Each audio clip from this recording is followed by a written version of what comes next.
Dans cette section, on s'intéressera à la distance d'un point à un plan. Donc soit un plan P et un point M dans l'espace. Quelle est la distance entre le point M et le plan P?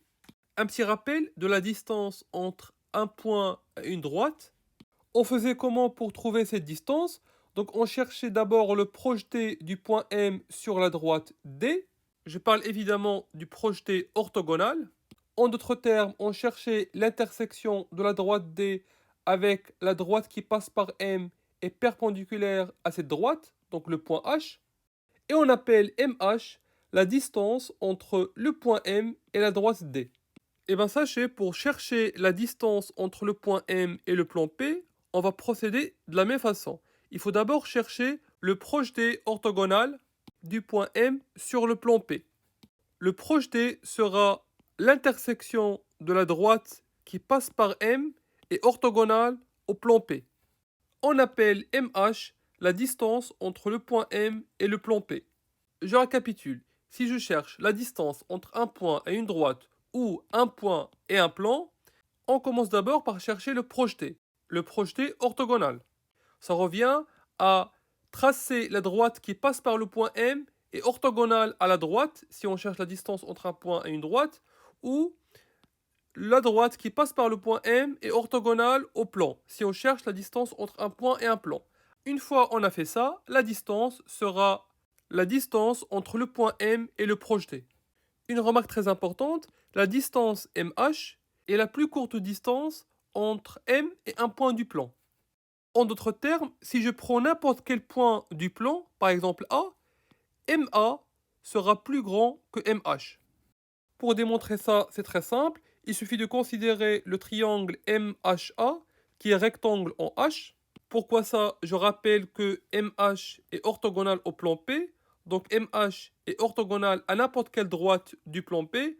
En l'occurrence HA, parce que H et A appartiennent au plan P. Donc HA, la droite, appartient au plan P. Et donc MH est orthogonal à HA.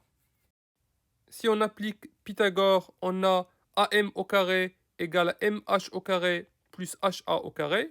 Supposons que A est différent de H, donc on prend un A différent du projeté. Clairement, HA doit être, la distance est différente de 0, donc au carré, ça va être strictement supérieur à 0. Implique, donc on peut rajouter MH au carré ici et là. Et en appliquant Pythagore, on déduit que AM au carré est strictement supérieur à MH au carré. Et comme AM et MH sont des distances, sont positifs, on déduit que AM est strictement supérieur à MH.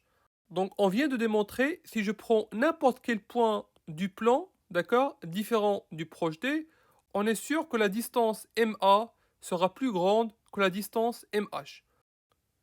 Maintenant, considérons l'exemple suivant. On suppose que les coordonnées du point M sont 7, moins 1 et 4, et on caractérise le plan P par son équation cartésienne. Essayons maintenant de chercher la distance entre le point M et le plan P. Comme on vient de voir, il faut d'abord chercher le projeté. Donc soit H, le projeté de M sur le plan P. Remarquez bien maintenant, on est en train de chercher H. H, c'est l'intersection. Donc on sait que H appartient au plan P, donc les coordonnées de H doivent vérifier l'équation cartésienne. D'ailleurs, je vais noter les coordonnées de H A, B, C.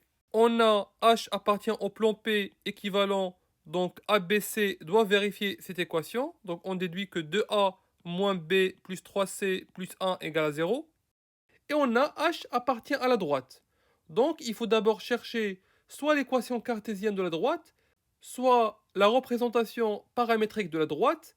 Et on sait que H, les coordonnées de H, doivent vérifier l'équation cartésienne ou la représentation paramétrique de la droite D.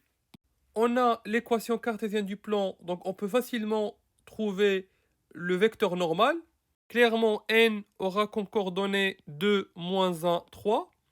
Je vous rappelle comment on trouve le vecteur normal. Donc on a devant x 2, donc ici on aura 2. Devant y, on a moins 1, donc ici moins 1. Devant z, on a 3, donc ici on a 3. Donc ce vecteur est un vecteur normal au plan P. Et remarquez bien, donc comme la droite D est orthogonale au plan P, si n est orthogonal au plan P, alors n sera un vecteur directeur de la droite D. Maintenant, on sait que la droite D passe par le point M et on a ses coordonnées. Et on connaît un vecteur directeur de la droite, donc on peut facilement trouver la représentation paramétrique de la droite D.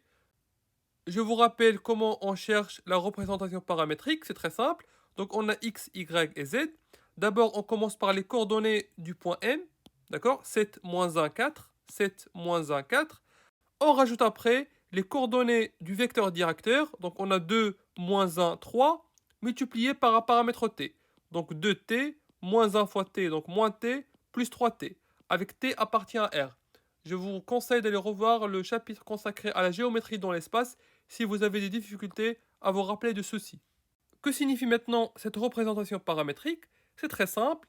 Donc si je prends n'importe quel point de la droite D qui appartient à la droite D, il existe un paramètre t tel que les coordonnées du point vérifient ces trois égalités.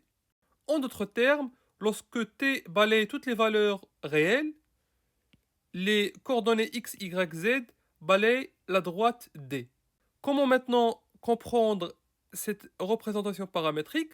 Donc un point de coordonnées x, y, z appartenant à la droite D sera toujours le point M, d'accord? 7 moins 1, 4, le point M, auquel on rajoute paramètre t fois le vecteur directeur.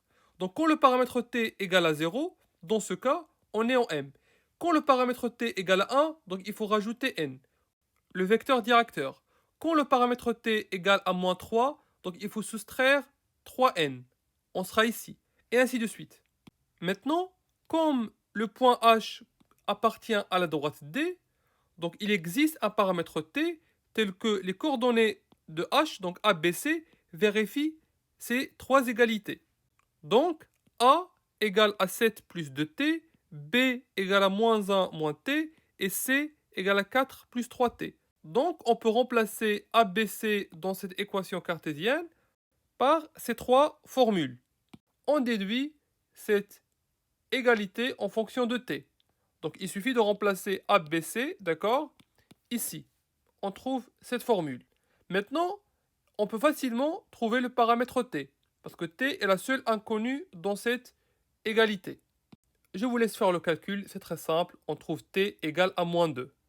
Maintenant, en remplaçant t par moins 2, ici, on trouve ABC, les coordonnées de h.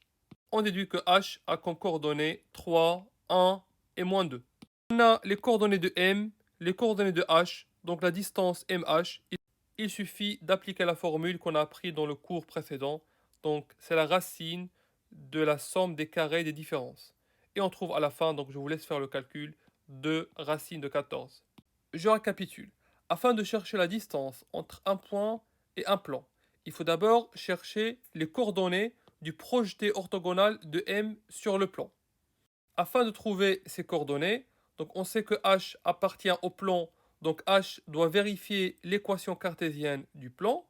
H appartient aussi à la droite D, donc il doit vérifier la représentation paramétrique de la droite. Et on vient de voir en détail comment la chercher. Après, il faut combiner ces deux représentations et chercher le paramètre t.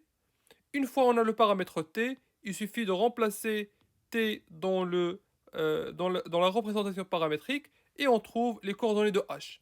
Une fois on a les coordonnées de h, on a les coordonnées de m, on peut facilement trouver la distance mh.